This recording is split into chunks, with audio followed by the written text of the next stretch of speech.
Darlington est une petite ville paisible du nord-est de l'Angleterre. Mais cette façade avenante cache une réalité plus contrastée.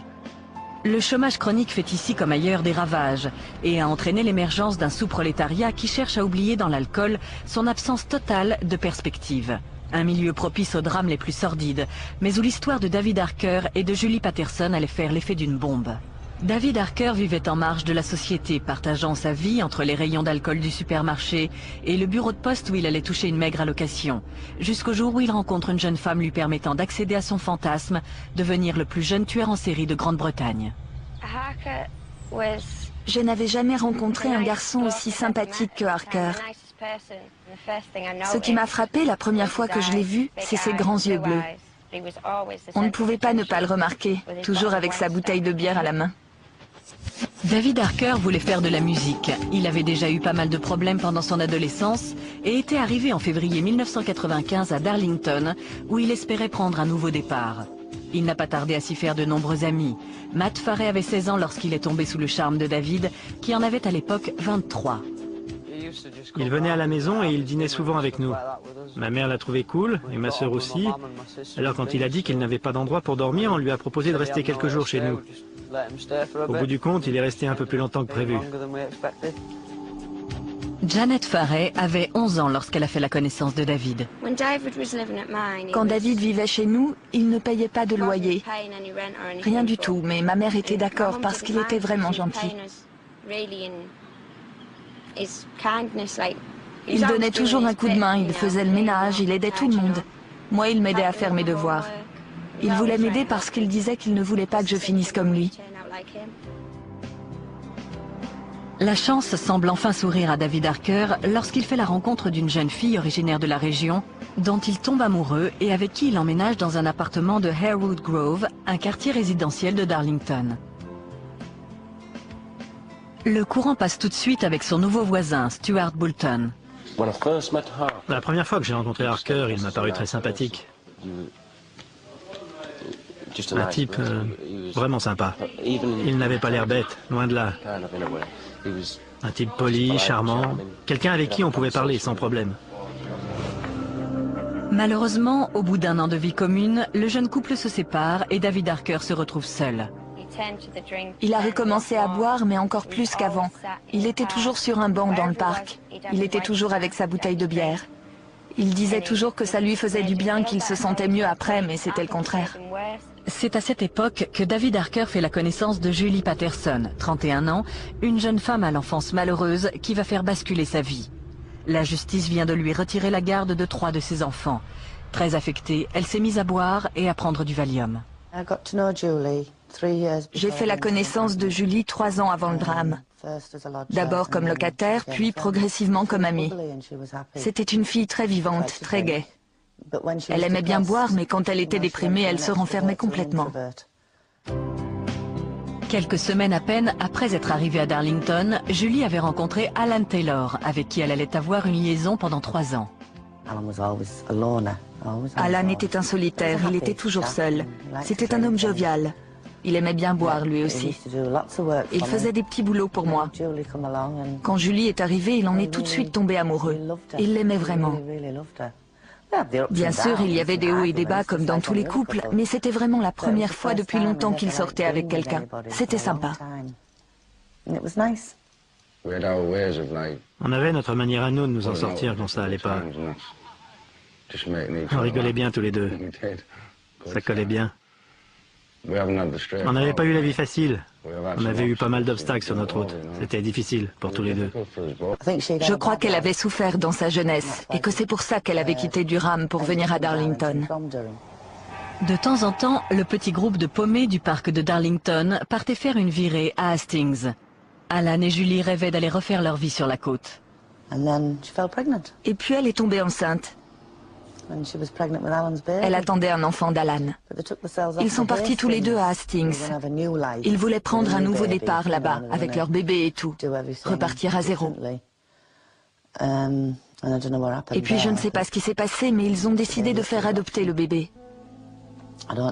Je ne sais pas si c'était leur décision à eux ou celle des services sociaux. En tout cas, ils sont revenus ici. Si seulement ils étaient restés là-bas. La situation de Julie se dégrade rapidement. L'adoption de son 4e enfant la plonge dans une profonde dépression. Elle se renferme.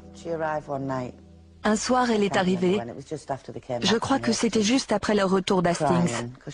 Elle pleurait parce que son bébé lui manquait. Elle ne m'a jamais expliqué pourquoi elle l'avait donné à adopter. Et bien sûr, je ne lui ai jamais demandé, parce qu'on n'a pas à se mêler comme ça de la vie privée des gens. Si elle avait voulu que je le sache, elle me l'aurait dit. Je crois que ça lui faisait de la peine, mais qu'elle pensait que c'était la bonne décision. Mais ce n'est pas parce que c'est la bonne décision que ça rend les choses faciles pour autant. Ça a été difficile pour tous les deux. Mais moi, je l'ai moins montré. Julie, elle était paumée. Et elle s'est laissée aller. Ça n'allait pas. Et quand ça n'allait pas, elle faisait des bêtises.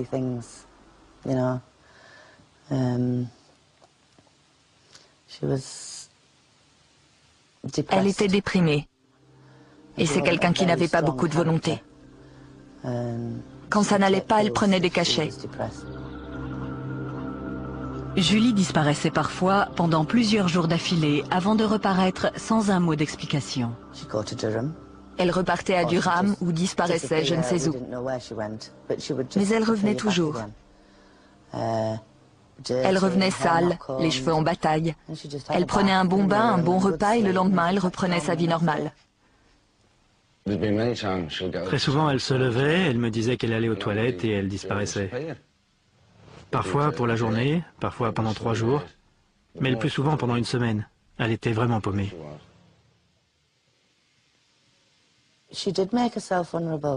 Elle se rendait vulnérable, parce qu'elle finissait toujours en compagnie de gens qui vivaient dans la rue. Et il faut être lucide. Les gens qui vivent dans la rue, c'est surtout des drogués, des gens comme ça. Julie était vulnérable. Si quelqu'un lui offrait un cachet, quelque chose, quand elle était déprimée, pas bien, elle le prenait, forcément. Elle aurait pris n'importe quoi pour se remonter le moral. Le 6 avril, c'était un lundi. Ils ont passé un reportage à la télé sur une fille qui était tombée dans les pattes d'une secte religieuse. Elle avait eu un lavage de cerveau et on lui avait finalement pris son gosse. Quand le reportage est passé à la télé, Julie a dit « Elle croit qu'elle est la seule à qui on a pris son gosse ». Elle a pété les plombs et elle est partie. Je me souviens qu'Alan est passé me voir le 6 avril pour me demander si j'avais vu Julie. Je lui ai dit que non, mais que si je la voyais, je le préviendrais. Pour moi, c'était juste une nouvelle fugue. Le lendemain, il est revenu me voir et je ne l'avais toujours pas vu. Et lui non plus. Très franchement, moi j'ai attendu qu'elle revienne, comme les fois d'avant. Je me suis vraiment mis à la chercher quand elle n'est pas revenue.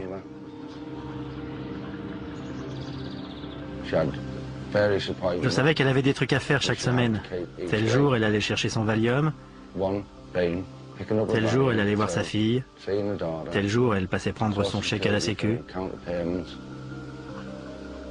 Je suis allé voir, pas de Julie. J'ai vraiment commencé à me faire du mouron quand j'ai appris que Julie n'était pas allée voir sa fille aînée. Parce que ça, c'était quelque chose qu'elle ne loupait jamais. D'autres pourtant avaient aperçu Julie dans des pubs et des parcs de Darlington en compagnie d'un nouvel ami, David Harker. Je crois que je les ai vus ensemble au début du mois d'avril. Ma mère est rentrée un jour en disant « Oh, je crois que Harker s'est trouvé une nouvelle copine ». Elle a dit que c'était une petite blonde et qu'elle venait de les voir sur Duke Street.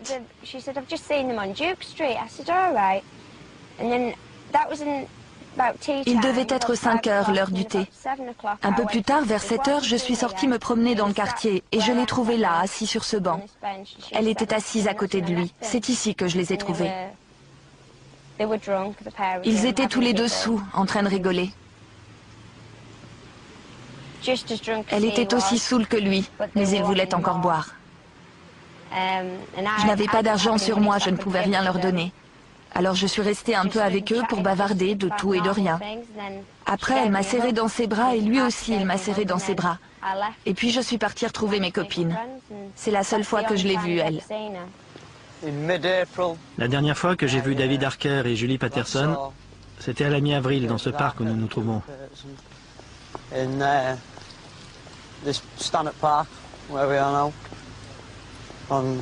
Ils étaient assis sur les bancs là. Julie était quasiment inconsciente, beurrée, pétée, je sais pas. Je passais à travers le parc. Je ne me rappelle plus si je venais de chez moi ou si je rentrais à la maison. Quand je les ai vus, je me suis assis avec Harker, comme ça, et on a parlé un peu de ce qu'il devenait, comme ça. Rien de plus.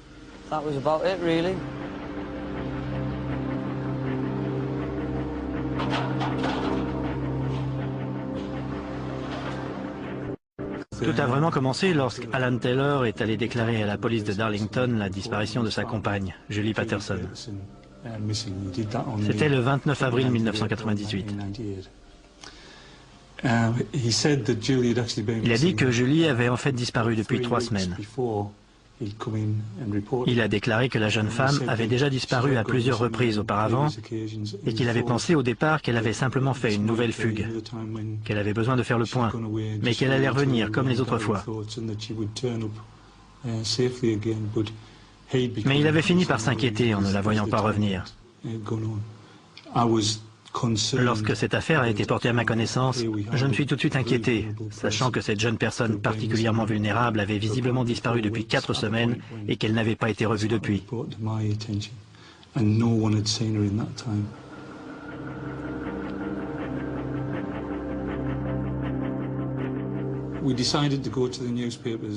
Nous avons décidé de mettre un avis dans la presse dès le jeudi suivant, car nos investigations ne nous avaient pas permis de localiser Julie. Nous nous sommes dit que nous aurions peut-être plus de résultats en publiant la photo de Julie, dans la mesure où elle avait un physique remarquable. C'était une très jolie jeune femme blonde. Et nous avons pensé que quelqu'un la reconnaîtrait peut-être et se manifesterait peut-être.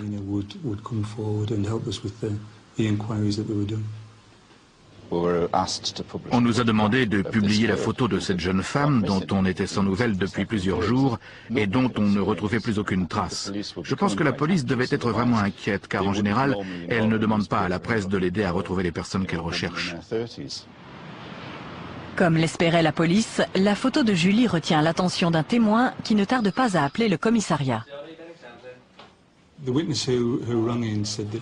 Ce témoin nous a appelés pour nous dire qu'il avait trouvé un exemplaire du Northern Echo sur le paillasson en rentrant du travail, tard dans la nuit, au petit matin plus précisément. Il avait alors tout de suite réagi en voyant la photo de Julie en première page.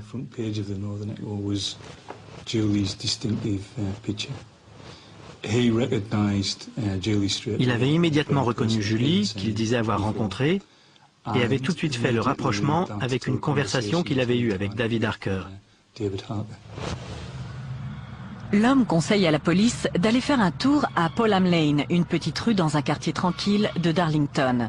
L'inspecteur principal Ian Phillips est immédiatement dépêché sur place. Je suis arrivé sur les lieux vers 2h30 du matin, 3h moins le quart. J'avais bien entendu averti une patrouille, ce qui fait qu'à mon arrivée, la rue était bouclée, en haut, au niveau du terrain de football, et en bas de la même manière. Un agent marchait une quinzaine de mètres devant moi avec un chien. 20 minutes plus tôt, à ma demande, il avait inspecté la rue en fonction des éléments dont nous disposions. J'ai été donc impatient de voir ce que le chien avait trouvé quelque part dans les fourrés.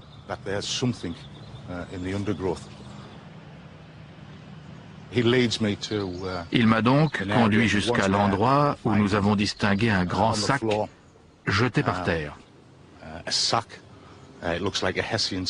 C'était un sac de toile de jute d'1 mètre de long sur 50 cm de large environ. Mais dans le noir, même avec une lampe torche, c'était très difficile de distinguer exactement ce que c'était. En revanche, ce que j'ai tout de suite remarqué, c'est qu'il s'en dégageait une odeur épouvantable. Une dame âgée qui habite la maison d'à côté est sortie voir ce que nous faisions. Je lui ai demandé si elle était au courant de la présence de ce sac dans la haie. Elle m'a dit « Oh, ne vous inquiétez pas, c'est juste un chien crevé. Ça fait 15 jours qu'il est là. » Mais moi, ça m'a quand même paru bizarre.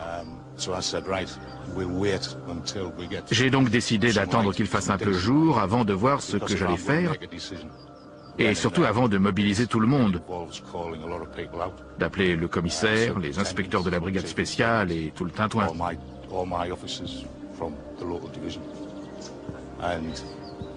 Il fallait d'abord que j'en ai le cœur net. J'ai donc décidé d'attendre. Vous imaginez la scène, la rue est silencieuse, immobile. Il devait être dans les 3 heures du matin, pas une voiture, pas âme qui vive dans le quartier. Une atmosphère à vous faire froid dans le dos. Je suis resté là pendant une bonne demi-heure à attendre qu'il y ait un peu de lumière. Je crois que personne n'a dit un mot. Quand le jour a commencé à se lever, j'ai tout de suite vu que c'était du sérieux. On distinguait parfaitement dans le haut du sac les omoplates d'un corps humain.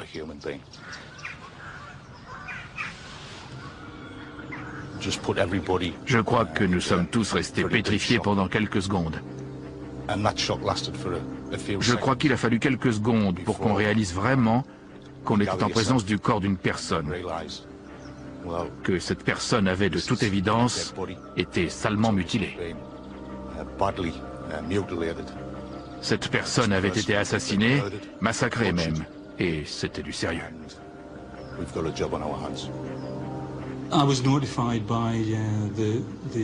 J'ai été informé de la découverte du corps par l'inspecteur qui s'était rendu sur place.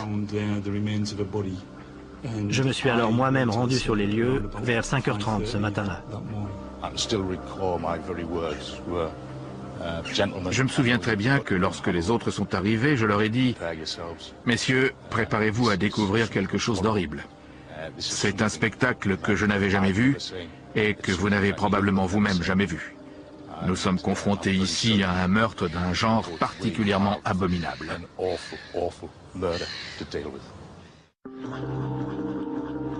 Le corps horriblement mutilé d'une femme vient d'être découvert dans un quartier tranquille de la ville endormie. Toute la ville de Darlington s'est retrouvée sous le choc. Darlington est une petite ville sans histoire, un vieux centre quaker. Il n'y avait jamais eu de meurtre sanglant dans les environs. Ici, les homicides sont très rares, très espacés dans le temps. Là, c'était très différent. On avait retrouvé le corps de cette jeune fille, cette jeune femme dépecée, dans un sac, dans le jardin d'une maison abandonnée, dans un quartier résidentiel de la ville. Julie Patterson, jeune mère de 4 enfants, avait alors disparu depuis 4 semaines. La police craignait le pire. En me rendant sur les lieux de cette macabre découverte, je ne pouvais pas m'empêcher de penser à cette Julie que nous recherchions depuis quelques jours. Nous étions tous inquiets, et tout le monde espérait vraiment la retrouver saine et sauve. Je craignais que le cadavre qui venait d'être trouvé ne soit le sien et qu'elle ait en fait été assassinée.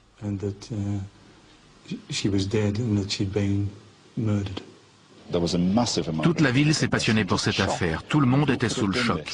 Qui pouvait avoir fait une chose pareille ici, dans cette ville sans problème? On n'était pas dans une zone industrielle sinistrée, dans une banlieue sordide du nord de l'Angleterre. Quel était ce monstre qui était parmi nous? Était-ce quelqu'un d'ici? Comment quelqu'un d'ici aurait-il pu faire ça? Rapidement, la police reçoit plusieurs coups de téléphone de jeunes de la ville qui font état d'une étrange histoire de meurtre et de mutilation que raconterait depuis plusieurs semaines un certain David Harker, aspirant musicien sans emploi. Une histoire que personne n'avait jusque-là voulu croire. Harker racontait sans arrêt des histoires en prenant une drôle de voix. Il disait qu'il allait nous emmener dans une ruelle déserte pour nous tuer. Nous, ça nous faisait marrer, on trouvait ça drôle. Harker disait toujours qu'il était diabolique. Il se mettait debout sur un banc et il criait « J'irai brûler en enfer et tout le monde ira avec moi car je suis diabolique ». Il était comme ça.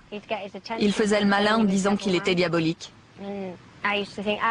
Moi, je trouvais ça rigolo, ça me faisait rire. Je lui demandais de le refaire. J'ai vu David Harker dans l'après-midi du 18 ou du 19. Il m'a raconté qu'il avait découpé Julie en morceaux et qu'il avait abandonné le corps quelque part dans Polham Lane. Il disait qu'il avait jeté la tête et les membres aux ordures.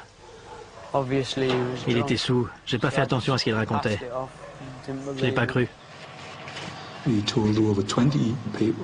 Il a dû raconter à plus de 20 personnes ce qu'il avait fait. Personne ne voulait le croire, si bien qu'il a fini par indiquer aux gens l'endroit précis où il avait déposé le corps. Il leur proposait même d'aller chez lui pour leur montrer des preuves. Nous avons commencé à interroger ses amis, son entourage. Et nous nous sommes rapidement rendus compte qu'ils étaient tous beaucoup plus jeunes que lui et qu'il avait pris un certain ascendant sur eux.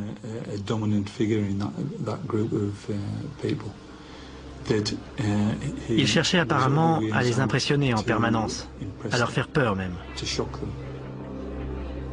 Craignant que le meurtrier ne frappe de nouveau, la police se lance immédiatement sur la piste de celui qui est désormais le suspect numéro 1, David Harker. Harker se trouvait à l'époque dans un centre pour personnes en liberté sous caution. Il avait comparu quelques jours plus tôt pour une affaire de vol. Au cours de son audition, il avait visiblement été extrêmement violent.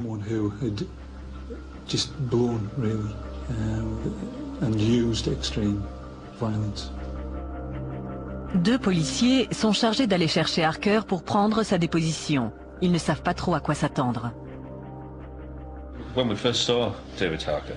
Il faut dire que David Harker était assez impressionnant. Il est grand, il mesure quand même 1,88 m. Il est costaud et à l'époque, il avait les cheveux très courts, presque rasés, avec 2 tatouages sur le crâne. D'un côté, on pouvait lire le mot « inhumain » et de l'autre le mot « désordre ». J'avoue qu'il avait un aspect peu engageant, le genre de type qui risque de vous donner du fil à retordre. Il n'a posé aucune question, et il nous a finalement suivis sans faire d'histoire. Les 2 premiers interrogatoires se sont passés sans problème. David Harker avait l'air ravi de nous donner sa version des événements. Il nous a dit qu'il avait effectivement rencontré une fille, mais qu'elle ne s'appelait pas Julie, mais Roxanne. Nous l'avons laissé nous donner sa version des faits, sans le contredire, et il semblait très à l'aise. C'est seulement vers la fin du 2e interrogatoire, je crois, qu'il a commencé à s'agiter un peu. Il a commencé à s'inquiéter, et il s'est plaint d'entendre des voix qui lui dictaient ce qu'il devait faire. Pendant ce temps, une équipe d'enquêteurs et d'experts légistes se rend chez David Harker, au 6A, Harewood Grove.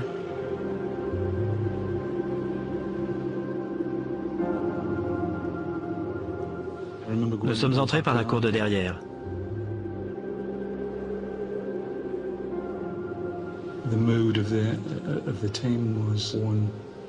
Nous avions tous le sentiment que nous allions découvrir quelque chose d'important, sans vraiment savoir ce qui nous attendait derrière cette porte. Mes craintes ont été immédiatement confirmées lorsque nous avons ouvert la porte d'entrée et que nous avons vu sur le sol une traînée de sang qui partait d'un placard situé sous l'escalier. De toute évidence, un corps avait été traîné dans le couloir jusqu'à une pièce qui était située tout au bout et qui ressemblait à une sorte de débarras où tous les volets étaient tirés. Il y avait quelque chose de sinistre et de macabre dans ce local. Nous avons trouvé des vêtements qui correspondaient à ceux que Julie Patterson portait au moment de sa disparition. Il y avait notamment un bas de training, si je me souviens bien.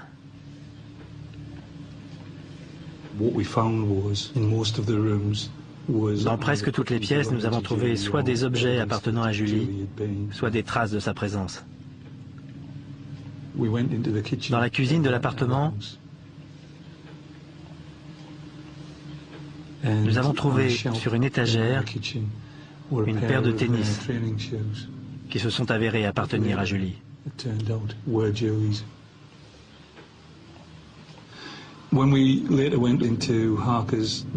Ensuite, quand nous sommes passés dans la chambre de Harker, nous avons constaté qu'il y avait une grosse tache de sang dans un coin. Les experts légistes nous ont dit par la suite que cette trace avait probablement été laissée par une partie du corps de Julie, qui avait été posée là et dont le sang avait transpercé la moquette.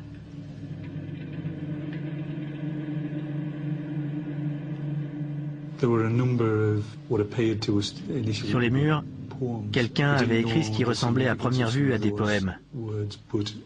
Le sens n'était pas clair pour nous, mais visiblement ça avait son importance. Il y avait notamment écrit à un endroit le mot « becoming », « devenir ». Un mot qui figurait aussi sur un couteau que nous avons retrouvé un peu plus tard dans le garage, à côté d'une couverture ensanglantée et enfermée dans un sac en plastique.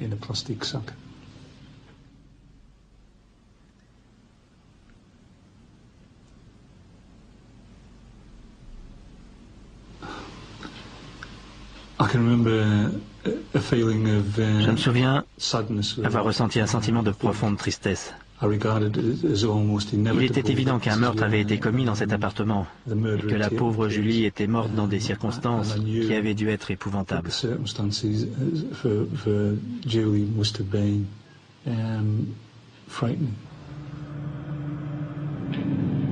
David Harker comparaît devant un juge qui l'inculpe du meurtre de Julie Patterson. Quand j'ai appris qu'ils avaient seulement retrouvé le tronc du corps, je me suis dit que ce n'était pas possible, que ça ne pouvait pas être Julie. Comme les bras, les jambes et la tête avaient disparu, je me suis dit que ce n'était peut-être pas Julie. Ça m'a rendu malade. Je crois que ça a rendu tout le monde malade. C'était tellement horrible. Quand la police est venue me voir, que j'ai appris ce qui s'était vraiment passé, ça m'a foutu un coup. J'arrivais pas à croire qu'il ait pu vraiment faire ça. J'étais dégoûté. Au début, je ne savais même plus quoi penser. Il a fallu un moment pour que je réalise. J'étais désolé pour sa famille à elle, bien sûr. Désolé aussi pour lui. Désolé qu'il ait pu être aussi con. Il n'aurait jamais dû faire ça. Tout ce que je pouvais faire après, c'était aider la police pour qu'on le mette sous les verrous. J'avais pas envie qu'il continue à se promener dans la rue, prêt à recommencer. Alors qu'il s'était vanté du crime pendant des semaines auprès de ses amis, David Harker niait maintenant tout en bloc. Il refusait de dire à la police ce qu'il avait fait des morceaux du corps qui n'avaient pas été retrouvés. Les services de police de la région allaient se lancer dans la plus vaste enquête de leur histoire, dans l'espoir de découvrir ce qu'étaient devenus les membres et la tête de la malheureuse victime. C'était un véritable défi. C'était nous contre M. Harker. Nous voulions retrouver ces restes. Nous le voulions pour la famille de Julie et pour que Julie puisse être inhumée dans la dignité. Les seuls indices dont dispose la police pour commencer l'enquête sont les déclarations souvent contradictoires que David Harker a pu faire devant ses amis. Il avait raconté qu'il avait jeté la tête dans une bouche d'égout et qu'il avait jeté le reste dans la rivière.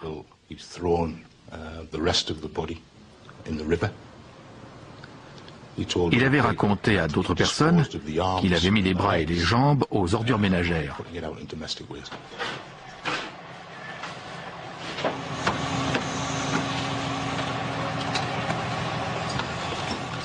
Dans les jours qui ont suivi, nous avons demandé à nos lecteurs d'inspecter leurs poubelles, le fond de leur jardin, les abris extérieurs qu'ils pouvaient avoir chez eux.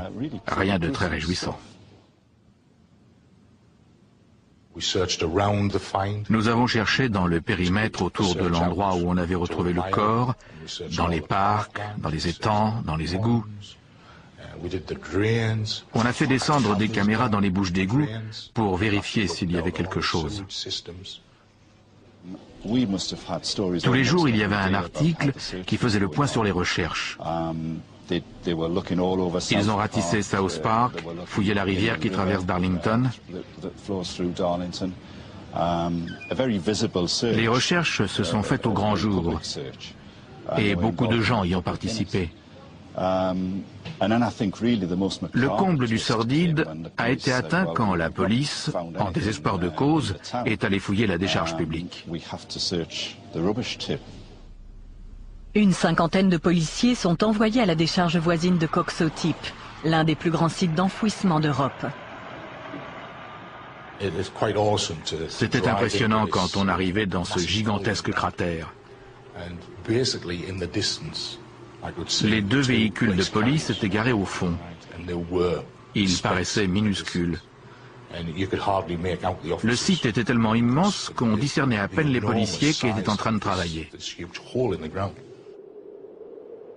Malgré l'énormité de la tâche, la police fouille la décharge nuit et jour.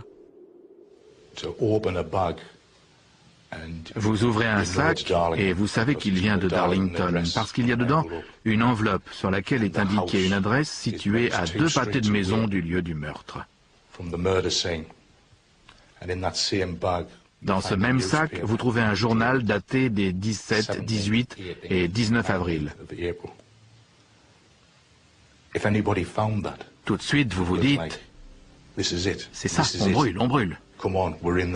On sait qu'on est dans le tas des ordures qui ont été ramassées dans le quartier au moment du drame. Au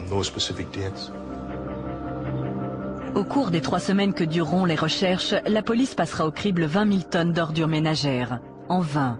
Les fouilles ne donnent aucun résultat et elles sont finalement abandonnées.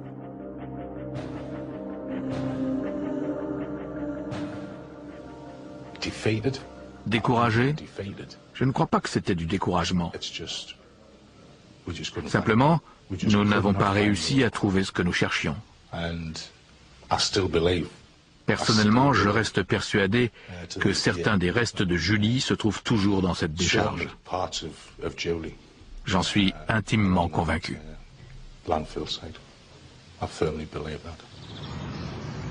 La dépouille de Julie Patterson est finalement inhumée le 24 juillet. Les restes de Julie n'ayant pas pu être tous retrouvés, ses funérailles avaient quelque chose de particulier. Tout son corps n'était pas là. On ne peut pas vraiment dire qu'elle ait été enterrée ce jour-là. Elle ne pourra jamais reposer en paix, et tant que tous ses restes n'auront pas mort, alors seulement elle reposera en paix. L'horrible meurtre de Julie avait profondément traumatisé la population de Darlington. Duff refusait toujours de reconnaître le crime, en dépit des preuves accablantes qui pesaient contre lui. Et il refusait bien entendu de dire ce qu'il avait fait de la tête, des bras et des jambes de la jeune femme.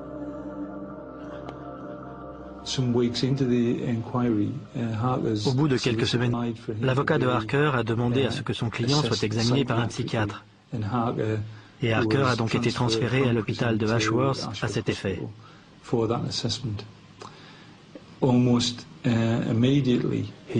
À peine arrivé là-bas, il s'est mis à raconter de nouveau tout ce qu'il avait raconté à ses amis et à ses fidèles. Avant son arrestation, David Harker avait parlé à une bonne vingtaine de personnes de son désir de devenir un tueur en série. Il leur avait même expliqué comment il avait tué sa première victime, Julie Patterson. Harker tenait absolument à raconter ce qu'il avait fait.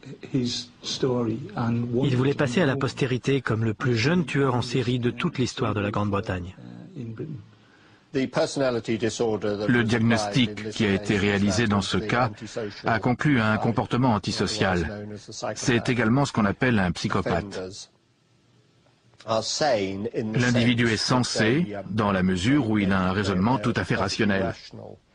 En revanche, il n'a plus aucune morale, comme s'il avait une sorte d'angle mort dans son cerveau. Il ne discerne plus le bien du mal. Il est donc capable de commettre des actes atroces et même de rêver pendant des heures aux horreurs qu'il peut perpétrer.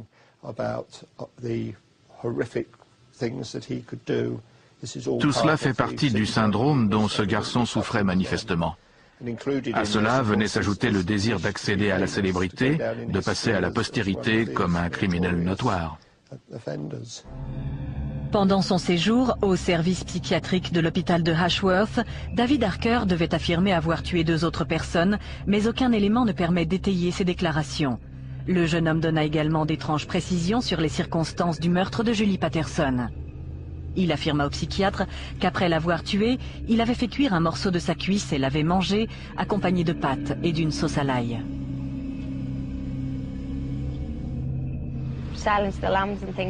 Quand il parlait de trucs comme le silence des agneaux, par exemple, il disait toujours qu'il pouvait faire mieux, qu'il aurait pu être le héros du film, mais en mieux. Il se voyait toujours comme une créature du diable. S'il a pu tuer, il a aussi pu manger sa victime.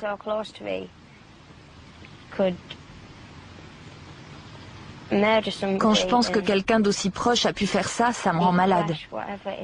C'est comme si mon propre frère avait fait ça. Les déclarations de Harker firent la une des journaux.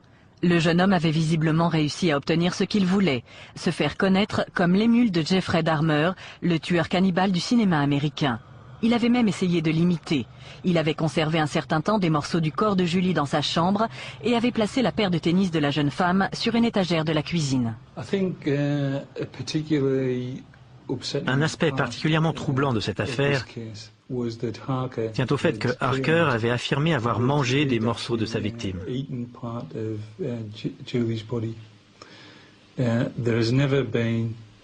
Nous n'avons jamais trouvé aucun indice permettant d'étayer ces affirmations. C'est lui qui le prétend. Mais il me semble que là encore, il cherchait à attirer l'attention, à faire du sensationnel.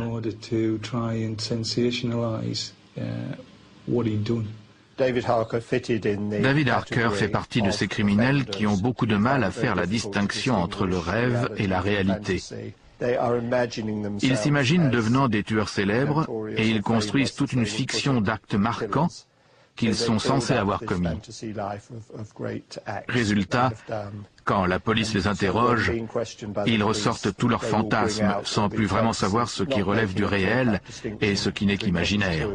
Il est par conséquent difficile de distinguer le vrai du faux. Harker ne s'arrêta pas au cannibalisme. Il tenta également de convaincre les médecins de Ashworth qu'il s'était adonné à des pratiques nécrophiles et s'était fait des masques avec la peau de ses victimes. Là encore, ces affirmations ne reposaient sur rien et la police estime qu'il cherchait à nourrir ses propres fantasmes en s'inspirant des scénarios de films à succès. Nous sommes ici en présence de la conjonction de 2 troubles différents.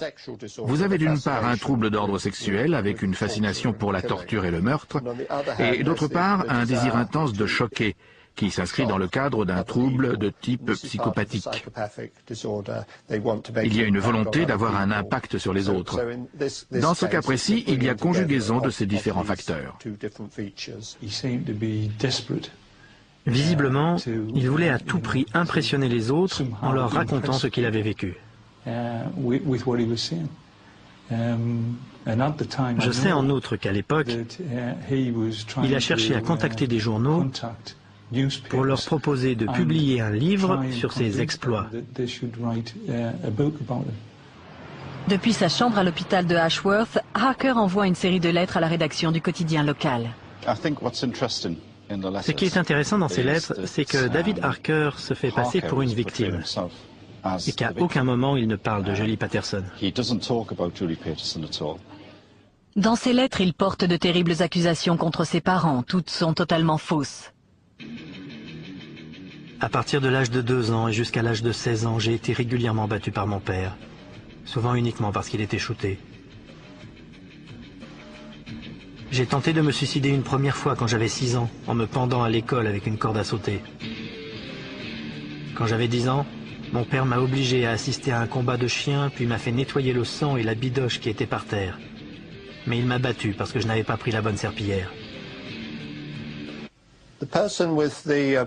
Une personne qui souffre de troubles psychopathiques va être persuadée qu'on l'a maltraitée, parce qu'elle est avant tout extrêmement égocentrique. Elle va insister sur toutes les injustices dont elle a été victime depuis sa naissance. Elle va décrire en détail toutes les corrections, toutes les vexations dont elle pense avoir fait l'objet pendant son enfance. Ma mère était handicapée. Elle m'obligeait à faire le ménage. Et si je ne faisais pas les choses exactement comme elle le voulait, elle racontait des mensonges à mon père qui me punissait en me fichant une raclée. Très souvent, dans les cas de ce genre, la personne affirme avoir eu une enfance difficile. Cela peut signifier qu'elle était simplement mal dans sa peau. Un psychopathe présente en effet très tôt des symptômes de troubles du comportement qui le rendent souvent difficile à gérer à l'école ou dans le milieu familial. Tout a commencé quand j'avais 16 ans. Mais ne me demandez pas ce qui me rend en devenir, car je ne l'exprime pas si clairement. Si vous avez un ami dans la police, demandez-lui ce qui était écrit sur les murs de ma chambre quand ils l'ont fouillé.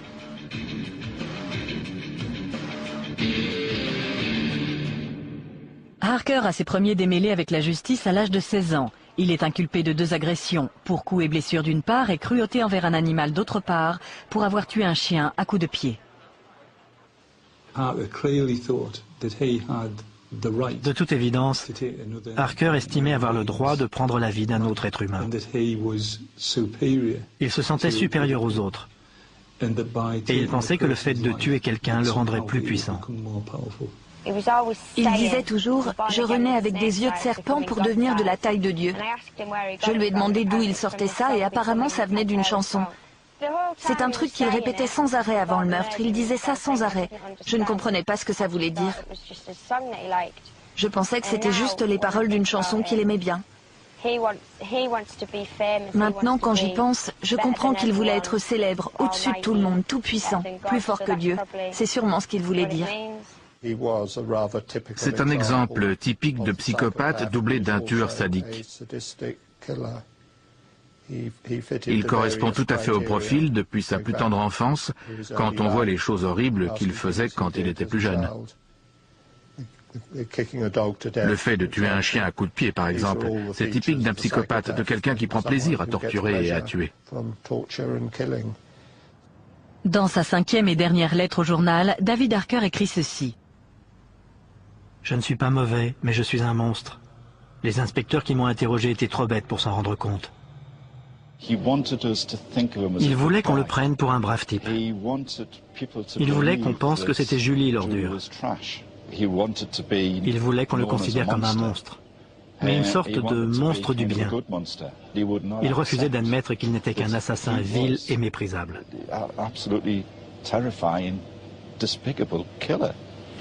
Outre ces 5 lettres, David Harker a également envoyé une étrange devinette à la rédaction du Northern Echo. Elle indique peut-être où se trouvent les restes de Julie. Vous ne m'avez jamais dit si vous aimiez les devinettes. En voici une en tout cas. Elle a pour titre Churchill. J'ai du liquide, mais pas d'argent. Malgré les chutes, je continue. J'ai une bouche, mais ne mange pas. J'ai un lit, mais ne dors pas. J'ai un début, mais suis sans fin.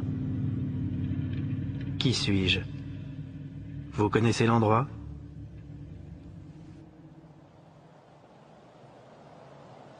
Ce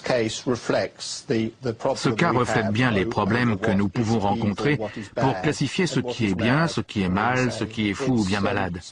Désormais, on fait systématiquement un scanner du cerveau, plus des électroencéphalogrammes, pour tenter de détecter une éventuelle anomalie qui pourrait nous aider à poser un diagnostic. Ce cas est assez exceptionnel car les examens n'ont rien montré d'anormal. Les psychiatres qui l'ont examiné ont tous estimé que David Harker était parfaitement conscient de ce qu'il faisait quand il a assassiné Julie Patterson, mais que son absence totale de remords dénotait un trouble grave de la conscience qui le plaçait parmi les plus dangereux psychopathes. En le condamnant à la prison à vie, le juge a déclaré que Harker avait tué Julie Patterson de la façon la plus odieuse, en glorifiant la manière dont elle était morte. Il a déclaré que l'accusé n'avait montré aucun remords et que selon lui, il tuerait de nouveau à la moindre occasion. Lorsque Harker a été condamné à la prison à vie, je crois que tous les gens qui se trouvaient dans la salle du tribunal ont poussé un grand soupir de soulagement.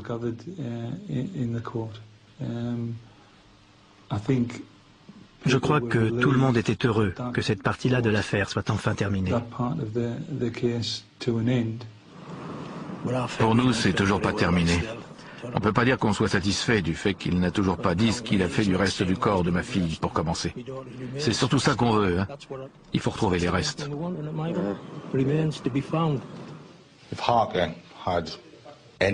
Si Harker avait la moindre dignité, sachant en plus que 2 ans et demi se sont écoulés depuis le drame, s'il avait la moindre humanité, il aurait fini par parler.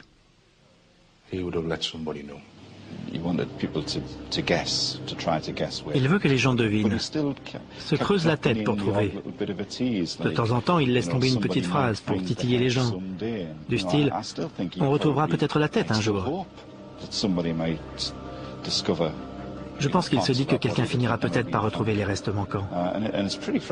D'ailleurs, je frissonne à l'idée qu'il les a sans doute mis quelque part, où on risque de tomber dessus un jour, par hasard. David Harker est actuellement incarcéré à la prison de Wakefield, où il purge une peine d'emprisonnement à vie.